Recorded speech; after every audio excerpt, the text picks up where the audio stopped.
अस्सलामु अलैकुम एवरीवन, कैसे हैं आप सब। उम्मीद करती हूँ आप सब खैरियत से होंगे।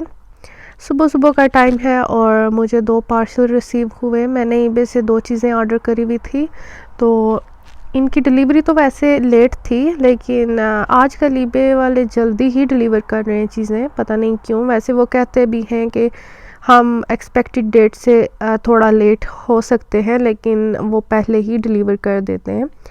एक मैंने माइक ऑर्डर करा था क्योंकि मुझे लग रहा था कि मेरी वीडियोस में मेरी आवाज़ सही नहीं होती, तो मुझे माइक ऑर्डर करना चाहिए। वैसे मुझे किसी ने कंप्लेन नहीं की, लेकिन स्टिल मुझे खुद ऐसा फ़ील हो रहा था, तो इंसान को अपने आप को इम्प्रूव करना चाहिए। आज मैं इस न्यू माइक से ही वॉइस ओवर कर रही हूँ। आप मुझे बताइएगा कि इसका रिज़ल्ट कैसा है। ये मुझे 7 पाउंड का मिला है। और जो दूसरा पार्सल है, ये मैंने एक तस्बीह ऑर्डर की थी, फिंगर काउंटर जो होता है वो LED वाला। ये डिजिटल काउंटर है, तो ये मैंने किसी के लिए ऑर्डर करा है। इन्होंने साथ में एक लेटर भी भेजा है, लेकिन नॉर्मली ये ऐसा भेजते नहीं है। वो मैं देख रही हूँ कि क्या है ये, बस इन्होंने ये रिसीप्ट वगैरह ही डाली थी बीच में, इसके डिटेल्स वगैरह थी, एड्रेस एंड पेमेंट स्टफ़ की सारा कुछ। ये जो फिंगर काउंटर है, ये मैंने एक बच्चे के लिए ऑर्डर किया है। वो एक गोरा बच्चा है, ब्रिटिश बच्चा है। मैं अक्सर अपनी फिंगर पर फिंगर काउंटर लगाए रखती हूँ जब मैं घर से बाहर निकलती हूँ, तो वो जब भी मुझे मिलता था वो मुझसे पूछता था। पहले तो बहुत ज़्यादा इसको ध्यान से देखता था। एक बार उसने मुझसे पूछा कि ये क्या है, तो मैंने उसे बताया कि ये फिंगर काउंटर है। तो वो मुझे कहता है कि आप अपने स्टेप काउंट कर रही हो। मैंने कहा नहीं, मैं कुछ और काउंट कर रही हूँ। तो वो मुझे कहने लगा, मुझे बताओ कि क्या काउंट कर रही हो। तो मैंने फिर उसे बताया कि मैं गॉड से फॉरगिवनेस मांग रही हूँ, और वो मैं काउंट कर रही हूँ कि मैंने कितनी बार मांगी। उसको ये बात बहुत अच्छी लगी। फिर वो जब भी मुझे देखता तो वो मुझे कहता कि आज आपने कितनी बार फॉरगिवनेस मांगी है। फिर मैं उसे बताती कि इतनी बार मांगी है ना। तो एक दिन वो मुझे कहने लगा, कुछ दिन पहले, आई थिंक लास्ट वीक की बात है, कि अगर आपके पास ऐसी ब्लू कलर में है तो मुझे भी दो, मैं भी गॉड से फॉरगिवनेस मांगूंगा। तो मेरे पास पिंक कलर की थी, ब्लू कलर की नहीं थी। और मेरे पास थी भी एक ही, एक और भी है, लेकिन उसकी बैटरीज ख़त्म हो गई थी, तो मैंने फिर न्यू ऑर्डर कर ली थी। तो फिर मैंने उससे बोला कि मैं ना आपके लिए ऑर्डर करूँगी, लेकिन मैं आपकी मदर से परमिशन लूँगी। तो फिर उसकी मदर से मैंने परमिशन ली कि इसे ये अच्छा लगता है, अगर आप कहें तो मैं इसके लिए एक ऑर्डर कर दूँ ना। तो उसकी मदर ने कहा कोई बात नहीं, आप कर लो। फिर मैंने उसके लिए ये ऑर्डर करी थी, अब आ गई है, मैंने उसे दे भी दी है। वो बहुत ज़्यादा खुश हुआ। उसी वक्त उसने 53 टाइम ये ना काउंट कर लिया। मैंने उसे पूछा क्या काउंट कर रही हो, तो कहता है मैं भी फॉरगिवनेस मांग रहा हूँ। और उसने ये भी कहा कि जब मेरे पास पैसे होंगे तो मैं अपनी फ्यूचर वाइफ और अपने फ्रेंड्स के लिए भी ये ऑर्डर करूँगा। अभी जी हमने नाश्ता कर लिया और किचन साफ़ करने लगी थी। उससे पहले जो भी चीज़ें ख़त्म हुई हुई होती हैं वो मैं रीफ़िल कर लेती हूँ।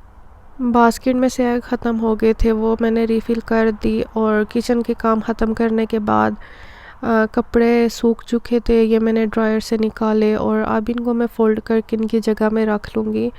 इनमें आयरन करने वाले सिर्फ एक ट्राउज़र शर्ट ही थे, बाकी बस ऐसे ही मैं जो है फ़ोल्ड करके रख दूँगी, आयरन नहीं करूँगी। ये भी एक काफ़ी टाइम टेकिंग काम होता है। एक एक चीज़ को पहले फ़ोल्ड करो, फिर ड्रायर में कपड़े उल्टे सीधे हो जाते हैं, उनको सीधा करके फिर उनको फ़ोल्ड करके उनकी जगह पे रखो, और जो आयरन करने वाले हैं वो आयरन करो। लेकिन यह है कि अगर साथ साथ धुलते रहें, साथ साथ ही उनको समेटते रहें, तो इतनी ज़्यादा प्रॉब्लम नहीं होती।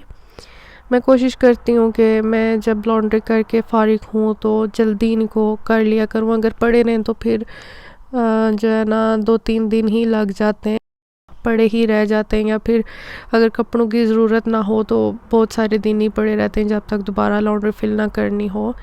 लेकिन मैंने बहुत कम ही कपड़े घर में यूज़ करने वाले रखे हुए होते हैं, विंटर के भी। और समर के तो थोड़े ज़्यादा हो जाते हैं, लेकिन विंटर के लिमिटेड ही कपड़े होते हैं। बेहतर होता है कि जितने कपड़े आपको ज़रूरत है उतने ही आप रखें, फिर वो साथ साथ धुलते और संभलते रहते हैं। अगर ज़्यादा होंगे तो फिर बंदा केयर नहीं करता कि चलो और हैं इनको कर लेंगे, देख लेंगे जब टाइम मिलेगा। टाइम तो कभी मिलता नहीं है, क्योंकि आजकल की लाइफ इतनी ज़्यादा बिज़ी हो गई है। ये काम करने के बाद जी मैं जा रही हूँ बैंक में। मुझे आज बैंक में कोई काम था, तो मैंने सोचा कि रास्ते में आपके लिए भी वीडियो बनाऊं। मैं कहीं गई हुई थी तो उसी टाउन में मैं चली गई बैंक में। ये बहुत प्यारा टाउन है, ये मुझे बहुत अच्छा लगता है, कभी कभार यहाँ पे चक्कर लग जाता है। तो आज मैंने सोचा कि यहाँ की वीडियो बना के आपके साथ शेयर करती हूँ। ये टाउन काफ़ी हिस्टोरिक है, पुरानी बिल्डिंग्स और रोड्स हैं इसमें। मैंने कभी यहाँ पे शॉपिंग तो नहीं की, इंशाल्लाह लॉकडाउन खुले तो मैं यहाँ आऊँगी, इसको एक्सप्लोर भी करूँगी, यहाँ से शॉपिंग भी करूँगी, फिर वीडियो बना के वो भी आपके साथ शेयर करूँगी। क्योंकि अभी तो सिर्फ मैंने रोड व्यू ही आपको दिखाया है, लेकिन इसका जो सिटिंग एरिया बना हुआ है वो बहुत ही ज़्यादा प्यारा है और इसकी बिल्डिंग्स भी बहुत प्यारी हैं, बहुत यूनिक स्टाइल में है। मैंने अपनी लाइफ में पहली बार कोई बिल्डिंग देखी है जो ब्रिज के ऊपर बनी हुई है और नीचे से गाड़ियाँ गुजर रही हैं। वो भी मैंने आपके साथ आगे शेयर की है, आप उसको ज़रूर देखिएगा, वो भी आपको काफ़ी यूनिक लगेगी। इस टाउन में हमारा चक्कर तब ही लगता है जब बाहर की रोड पर जो है ना ट्रैफिक हो, तो फिर हम इधर से आ जाते हैं। एक तो ये शॉर्टकट भी है और दूसरा इसमें ट्रैफिक ज़्यादा नहीं होती, बिज़ी नहीं होता।